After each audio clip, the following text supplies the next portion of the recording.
Weekly Wheaties 2329, laptops, social media, iOS, Arc browser. What laptop should you buy? Over the last few weeks, I've had multiple people ask me what laptop they should buy. While most of them would have appreciated an Amazon link, that's not always possible. And while I can't currently keep a list of laptops I would suggest, I do have something in the works in the hopes of helping others find the right laptop when they are ready to buy. One tip is to wait as long as you can and buy the best laptop you can or want to afford. There are too many follow-up questions to pick the right laptop, no matter what you first ask. I don't mind helping, but will always ask that you watch a podcast I did about this same topic, as I gave a bunch of information there for where to start. For example, the first question is always, what's your budget? Then I would ask if you've considered a tablet or a Chromebook, or if you know if you want a Mac or PC. Knowing what operating system you want or don't want can help you begin the process.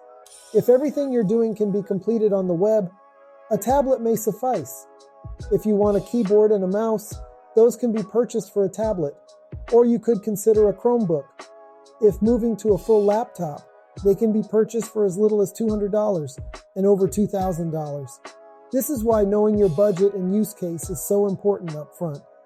So, how do you decide from there? Would you believe that over 10 years ago, I made a YouTube video about this same topic while I was still teaching high school? It's a bit outdated now, but the process is the same. It hasn't changed, nor have my recommendations. Essentially, there are 6 characteristics to consider that may help set your budget. Size. Typically, anything smaller or larger than 13 to 15 inches will cost more. Weight. Lighter ones will typically cost more. Speed. I typically suggest a minimum of an Intel i3 CPU, and the faster ones cost more. Storage. I only suggest SSD nowadays. 256 gigabytes is my suggested starting point, but at least nothing smaller than 128 gigabytes, and the larger, the more expensive. RAM. I typically suggest a minimum of 4 or 8 gigabytes of RAM depending on use case, and 16 if it's cost effective. Quality. Longer lasting laptops will cost more. Notice I didn't mention anything about touchscreens. Typically, I advise against a touchscreen laptop unless you absolutely want or need one, and you're willing to pay over $600 to $800. If a less expensive laptop comes with touchscreen, they are probably giving up quality elsewhere, and I would suggest trying to put your budget towards other items. If you want a touchscreen and are going inexpensive, an iPad starts at $329 and has one of the best touchscreens on the market. Lastly, if you already have a laptop and wondering if or when you should upgrade, there's a few questions to help here. How long have you had your current laptop? How much did it cost when you purchased it? What can your current laptop not do that you need it to do? Do you have the budget to buy what you want now, or can you wait?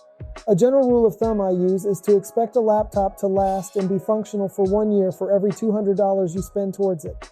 So if you purchase a laptop for $600, you should at least expect 3 solid years of use up to par with speed and storage. With school starting soon, this is another reason I tell parents to plan on spending $800 or more for a laptop to last through college. And don't buy the $800 laptop that was on sale for $500. Buy the $1,200 one on sale for $800. Spend the budget. In case you missed it, social media updates. In a tweet longer than 140 characters, Twitter's CEO announced some reasoning behind the name change to X. The new name, X, is set up to become the Everything app, as you can now post long-form text, pictures, several hours of video, and eventually a more advanced financial payment system with more unnamed features. TikTok also received an update last week to include text-only posts. However, it doesn't appear to be any major update, as the same features are available with stickers and audio available to accompany the text over a colored background, as opposed to a video. Maybe this is their way to try to compete with Twitter and Threads. According to TechCrunch, there are 3.88 billion active users a month across the Meta family of apps: Facebook, Instagram, Messenger, WhatsApp, and Threads. This includes over 3 billion monthly active users on Facebook alone. An even more staggering number for Facebook is there are over 2 billion active users a day. In case you missed it, iOS 17 public beta available. If you purchased an iPhone or iPad within the last 5 years or so, Chances are you can now download and install the public beta for iOS 17. However, I would like to caution you to wait a bit if you have never done this before.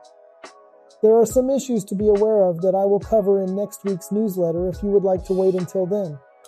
Alternatively, your phone may automatically update when the beta season is over, probably around mid to late September if previous years are any indication.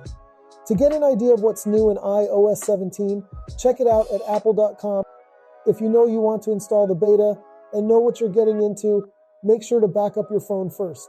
Then visit Settings, General, Beta Updates, and install the profile. If you need your phone for work, as in you can't perform your job consistently and accurately without your phone, I would suggest to not update.